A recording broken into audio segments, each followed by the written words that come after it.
எல்லாருக்குமே வணக்கங்க. இது வந்து நம்ம விஐபி சிஸ்டம்ஸு. நம்ம விஐபி சிஸ்டம்ஸில் வந்து 7999 ரூபாய்க்கு வந்து நம்ம கம்ப்யூட்டர் விற்றுக்கிட்டு இருக்கோம். ஸோ ஸ்டாக் வர கொடுத்துட்ருக்கோம். நிறைய ஸ்டாக் இல்லாதனால நம்மளால் குரூப்பில் ஆக்டிவாக போட முடியல. இன்றைக்கி சண்டே, ஸோ உட்காந்து ஒர்க் பண்ணிகிட்ருக்கோம். இப்போது இந்த வீடியோ எதுக்கு அப்படின்னா, ஒரு 8000 ரூபாயிலேருந்து 10,000 ரூபா 12,000 ரூபா இந்த மாதிரி ஒரு ரேஞ்சில் வந்து கம்ப்யூட்டர் எல்லோரும் வாங்குகிறாங்க. வாங்கிட்டு என்ன பண்ணுறாங்கன்னா, வீட்டுக்கு வந்து வீடியோஸ் பார்க்குறதுக்கோ இல்லை ப்ரௌசிங் பண்ணுறதுக்கோ ஆஃபீஸ் யூஸ்க்கோ வாங்கும்போது கொஞ்சம் ரிலாக்ஸேஷனுக்காக கொஞ்சம் கேம்ஸ் இன்ஸ்டால் பண்ணணும் அப்படின்னா பண்ண முடியாது. கேமிங் யூடியூப் எடுத்து தட்டினாலே 45,000 ஒரு கேமிங் பிசி, 25,000 ஒரு கேமிங் பிசின்னு சொல்லிட்டு அசம்பிள் பண்ணணும். ஸோ நாம் என்ன பண்ணுறோம், ஒரு பிராண்டட்லேயே அதை வந்து டெஸ்ட் பண்ணலாமா அப்படின்னு பார்த்தா விளையாட முடியுமான்னு ஒரு கொஸ்டின்னு.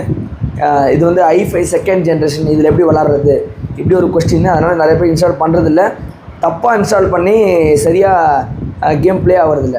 ஸோ எல்லாருமே 2025 வர கேமு தான் விளாடணும் அப்படின்னா எல்லோரும் 75,000 ரூபாய்க்கு கொடுத்து தான் கம்ப்யூட்டர் அசம்பிள் பண்ணணும். ஸோ அப்படி இல்லாமல் நம்மக்கிட்ட என்ன கம்ப்யூட்டர் இருக்கோ அதில் ஒரு 5 விதமான கேம் போட்டால் கொஞ்சம் ஒர்க்கு ஸ்ட்ரெஸ்ஸு இருக்கும்போது லைட்டாக கேம் விளையாடி ரிலாக்ஸேஷன் பண்ணுறதுக்காக, ஸோ அதுக்காக ஒரு டெஸ்டிங்காக என்ன பண்ணியிருக்கோன்னா 8,000 ருபீஸ் கம்ப்யூட்டரை நம்ம போட்டு அதில் வந்து கொஞ்சம் எஸ்எஸ்டி இன்க்ரீஸ் பண்ணி ரேம் இன்க்ரீஸ் பண்ணி ஒரு கிராஃபிக் கார்டு ஆட் பண்ணால் எவ்வளோ விலை வருதுன்னா 10,999 வருது.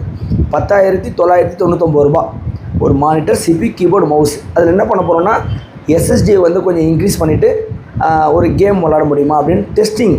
ஸோ உங்களுக்கு நான் இந்த வீடியோவில் காட்ட போகிறேன்.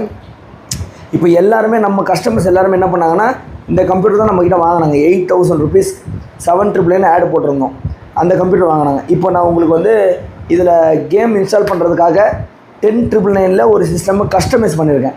ஒரு கிராஃபிக் கார்டு ஆட் பண்ணியிருக்கேன், எஸ்எஸ்டியை கொஞ்சம் சைஸ் இன்க்ரீஸ் பண்ணியிருக்கேன். ஏன்னா கேமோட சைஸ் வந்து ரொம்ப பெருசாக இருக்கும், 128 பத்தாது, அட்லீஸ்ட் 256 போடணுமேனு போட்டிருக்கேன்.